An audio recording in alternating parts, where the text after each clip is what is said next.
இயேசு வாயைத் திறந்து சொன்ன வார்த்தை, ஆவியிலே எளிமையுள்ளவர்கள் பாக்கியவான்கள், பரலோக ராஜ்யம் அவர்களுடையது. ஏசப்பா சொல்லியிருக்காரு, ஆவியில் எளிமை உள்ளவர்கள். ஆவியில் எளிமை உள்ளவர்கள்னா யாருங்க? நம்ம வேதத்தில் பார்ப்போம். லூக்காவில் 2 பேர் ஜெபம் பண்ண போவாங்க.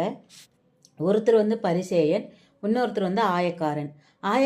பரிசேயன் சொல்லுவார், ஆண்டவரே நான் வாரத்தில் 2 நாள் உபவாசிக்கிறேன், நான் என் கடுகுலேருந்து எல்லாத்துலேயும் தசம பாகம் கொடுக்குறேன், ஆண்டவரே நான் பாவி இல்லைன்னு சொல்லிட்டு பரிசேயன் சொல்லுவார்.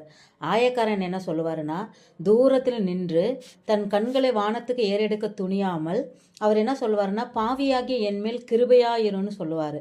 அதுதான் ஆண்டவர் சொல்கிறாரு, ஆவியில் எளிமை. ஆவியில் எளிமைனா என்ன?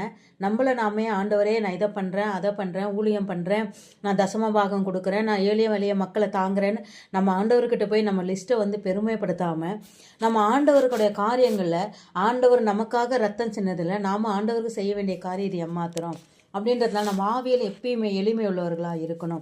அதனால் ஆண்டவர் தேடுகிற பிள்ளைகளுக்கு ஒவ்வொருவர்களுக்கும் ஆண்டவர் அந்த ஆவியில் எளிமை உள்ள வாழ்க்கையை தரும்படியாகவே விசேஷத்து ஞானம் உண்டாகணும். ஞானம் இல்லாதனால தான் அப்படியெல்லாம் போய் ஆண்டவர்கிட்டே நம்ம லிஸ்ட்டை போடுறது. அப்படியே நம்ம இந்த நாட்களில் ஆண்டவரே அப்படியே நாங்கள் பெருமையான வார்த்தை எங்கள் வாயிலிருந்து புறப்படாதபடி எங்கள் ஆவியுள்ள எளிமையாக நாங்கள் இருக்க ஆண்டவர் அனுகிரகம் செய்ய நம்ம ஜெபம் பண்ண போகிறோம்.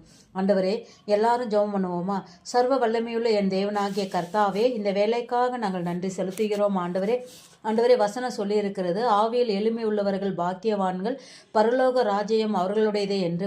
ஆண்டவரே எங்களையும் ஆண்டவரே ஆவியில் எளிமை உள்ளவர்களாய் இந்த நாட்களை மாற்றும்படியாய் நாங்கள் ஜெபிக்கிறோம். ஆண்டவரே எப்படி ஆவியில் நாங்கள் எளிமை உள்ளவர்களாய் கர்த்தருக்கு பிரயோஜனம் உள்ளவர்களாய் நாங்கள் நடந்து ஆண்டவரே இந்த கடைசி காலங்களில் ஆண்டவர் வருகைக்கு ஆண்டவரே நாங்கள் அவருடைய ராஜ்யத்தில் நிற்கிறவர்களாய் ஆண்டவரே எங்களை தகுதிப்படுத்தும்படியாய் நாங்கள் ஜெபிக்கிறோம். ஆண்டவரே எந்த ஒரு சூழ்நிலையில் நாங்கள் மேன்மைப்படுத்தாதபடி ஆண்டவரே எங்களை நாங்களே மேன்மையாய் நினைத்து கொள்ளாதபடி ஆண்டவரே கர்த்தர் எங்களுக்கு எப்பயும் ஒரு தாழ்மையுள்ள சிந்தையை எங்களுக்குள்ள தரும்படியாய் நாங்கள் ஜெபிக்கிறோம்.